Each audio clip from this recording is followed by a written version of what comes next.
संज्ञान में लेकर कार्रवाई की जाए। एक चीज और जबरदस्त इस कोरबा में देखने को मिलता है धर्मांतरण। पिछड़ा वर्ग के लोग जो है दूसरे धर्म में जाकर के धर्मांतरण कर रहे, ऐसा सुनने को यहाँ मिल रहा है। और कुछ संगठन भी कहते फिर रहा है कि भैया धर्मांतरण हो रही है, पिछड़ा वर्ग के लोग जो है कुछ समाजों में जाकर के मिल रहा है। इसमें आप क्या कहेंगे? देखिए, आपका कोरबा जिले का जो भौगोलिक जो व्यवस्थाएं हैं सीमावर्ती राज्यों से लगी हुई है। जैसे मैं ये कहूँ कि यहाँ से नियरेस्ट एरिया कोई झारखंड का विषय है। झारखंड के लोग हमारे छत्तीसगढ़ आते हैं और हमारे छत्तीसगढ़ के लोगों को बहला फुसला करके अपने धर्म को परिवर्तित कराने का प्रयास करते हैं। इस विषय में मैं कहना चाहूँगा कि हम हर जगह सरकार को कटघरे में खड़ा करने की कोशिश ना करें। हम जिस समाज में हम रहते हैं, हमारे समाज के जो प्रमुख जो लोग हैं, उनका भी एक बड़ा दायित्व है कि इस प्रकार की जो घटनाएं हैं, उन घटनाओं को रोकें। उसको रोकने के लिए हम प्रोत्साहित करें और जहां पर जैसे सहयोग की आवश्यकता पड़ती है, सहयोग सरकार देने के लिए तैयार है। पिछड़ा वर्ग में और अन्य जातियों को भी शामिल करने के लिए कुछ निवेदन या कुछ ऐसे दिशा निर्देश है क्या? हाँ, जैसे कि मैंने कहा कि इस वर्ग के अंतर्गत मैं बार बार कह रहा हूँ कि 95 जातियां हैं।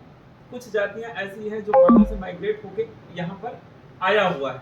कुछ यूपी से आए हैं, कुछ पंजाब से आए हैं, कुछ और कहीं से भी आए हैं। वो अभी अनारक्षित श्रेणी में है, मतलब सामान्य कैटेगरी में वो अभी यहाँ पर स्थापित है।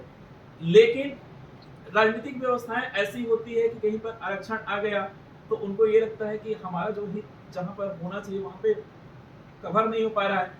तो ऐसी जो जातियां हैं जो राजनीतिक महत्वाकांक्षा के नाम से भी और सरकार के द्वारा दी जाने वाली आरक्षण के कारण से भी वो ओबीसी वर्ग में शामिल होने की कोशिश करते हैं, आए हैं। समीक्षाएं हो रही हैं। समीक्षा तभी होगी जब हम अनुसंधान काम करेंगे और उसका एनालिसिस जब हमारे पास में आ जाएगा, फिर हम प्रस्ताव करके हम उसको राज्य सरकार को प्रेषित कर देंगे। फिर हमारी एक टीम ऊपर बैठी हुई है, परीक्षण करती है। यदि वो वैध पाएगी तो निश्चित रूप से उसको इसमें शामिल कर दिया जाएगा। सर, ओबीसी आरक्षण जो नीति है उसका मानदंड क्या है? तो और आप कैसे सुनिश्चित करेंगे कि सही व्यक्ति को मिले, क्योंकि ओबीसी में ही आपको उच्च वर्ग भी मिलेंगे और निम्न वर्ग भी मिलेंगे, जो आर्थिक रूप से मजबूत रहेंगे और आर्थिक रूप से कमजोर रहेंगे। तो ये कैसे आप निर्धारित करते हैं कि सही व्यक्ति को उसका लाभ मिले?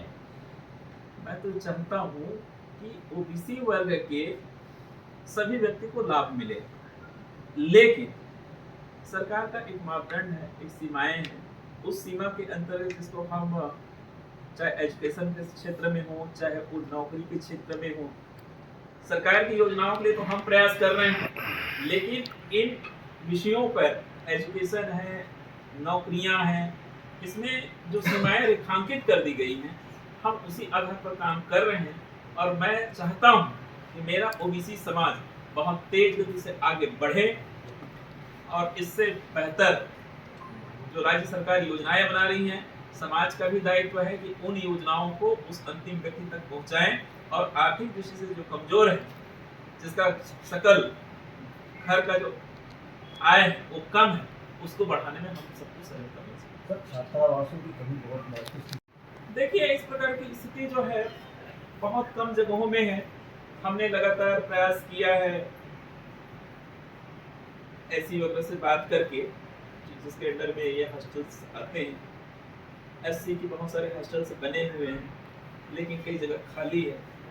हमारा पोस्ट मैट्रिक छात्रावास कुछ जगह हैं जहाँ पर हमारे बच्चों को प्रवेश दिया जा रहा है। कोरबा की एक स्थिति मैंने संज्ञान में लिया है। मैंने कलेक्टर साहब से भी बात किया है कि हमारे ओबीसी के जो बच्चे हैं उसके लिए सर्वशिक्षा एक व्यवस्था होनी चाहिए, और जो नई जो बिल्डिंग बनी है उसको और थोड़ा अपग्रेड करके उसमें उन बच्चों सर, आयोग को करोड़ों रुपए भी मिले हैं सरकार की तरफ को, किस प्रकार की?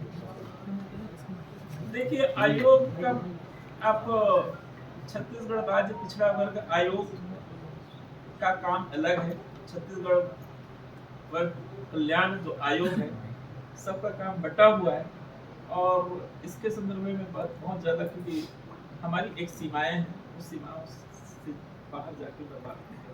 अच्छा, एक सवाल और है कि पिछड़ा वर्ग के लोगों के ऊपर कोई ऐसा आपराधिक मामला दर्ज होता है अन्य जातियों के माध्यम से, उस पर पिछड़ा वर्ग आयोग के अध्यक्ष होने के नाते आप सुनवाई कैसे करते हैं? देखिए, इनको इस प्रकार की घटनाएं होती है तो प्रथम दृष्टया तो हमारी जो न्यायिक प्रणाली में पुलिस की जो व्यवस्था है, भाई हमको तो वहां पे एफआईआर दर्ज करवानी चाहिए। वहां से प्रक्रियाएं आगे जब बढ़ेंगी, उसको जब न्याय नहीं मिलेगा तो निश्चित रूप से उसकी बात को सुन करके संज्ञान में लेकर के कार्रवाई की जाएगी। जाति जनगणना के लिए अपना ओपिनियन पूरे भारत देश के अंतर्गत रखा हुआ है। जैसे ही जाति जनगणना हो जाएगी, ओबीसी का डेटा जब आ जाएगा तो हमारी समस्याओं का समाधान वहीं पर हो जाएगा। क्योंकि जब ओबीसी समाज एक बड़ा वर्ग में जब देखने को मिलेगा, जैसे हम आज कह देते हैं कि हमारा समाज 52% बिलोंग करती है, ये आंकड़ा जो है और आगे भी जा सकता है। और जैसे ये आंकड़ा आगे जाएगा, सरकार उसी तरीके की नीति जो है ओबीसी वर्ग के लिए लाएगी, तो निश्चित रूप से बेहतर हम काम कर पाएंगे और उन योजनाओं का लाभ जो है समाज के लोगों को भी मिलेगा। राजनीतिक जो टिकट का वितरण होता है, इसको लेकर पिछड़ा वर्ग संतुष्ट है? मैं इस विषय में तो ज्यादा बात नहीं करूंगा, क्योंकि ये कोर्ट का विषय है कि आप 50% को आप टच नहीं करेंगे, 32 एसटी के लिए आप वो कर देंगे, 12 जो है एसटी के लिए कर देंगे। लेकिन मेरी पार्टी जहां पर मैं खड़ा हूं, हमारी पार्टी इन सारी भावनाओं को ध्यान में रखती है और अपने कार्यकर्ताओं के लिए काम करती है। पिछड़ा वर्ग के हितों की रक्षा आप कैसे करेंगे और कैसे लोगों को आनी चाहिए आपके पास आवेदन देकर? पिछड़ा वर्गों के हितों के संवर्धन के लिए ही सरकार पिछड़ा वर्ग आयोग का गठन किया हुआ है। और इस वर्ग के अंतर्गत जो समस्याएं आएंगी, चाहे वह एजुकेशन से संबंधित हो, चाहे वह राजस्व से संबंधित हो, चाहे वह सामाजिक बहिष्कार से संबंधित हो, विषय आएगा। निश्चित रूप से उन विषयों के संदर्भ में गंभीरता से विचार किया जाएगा।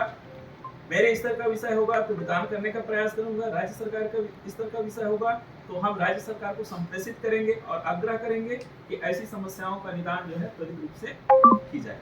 सर, एसटी एससी के फर्जी मामले कई बार आते हैं, पिछड़े वर्ग के ऊपर शिकायतें होती हैं, तो ऐसे में पिछड़ा वर्ग क्या जो पीड़ित रहता है उसके लिए आगे आएंगे?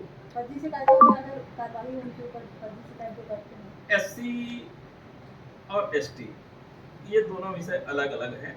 और यदि कोई पीड़ित तो पिछड़ा वर्ग भी होता है ना, फर्जी शिकायतें। एससी का तो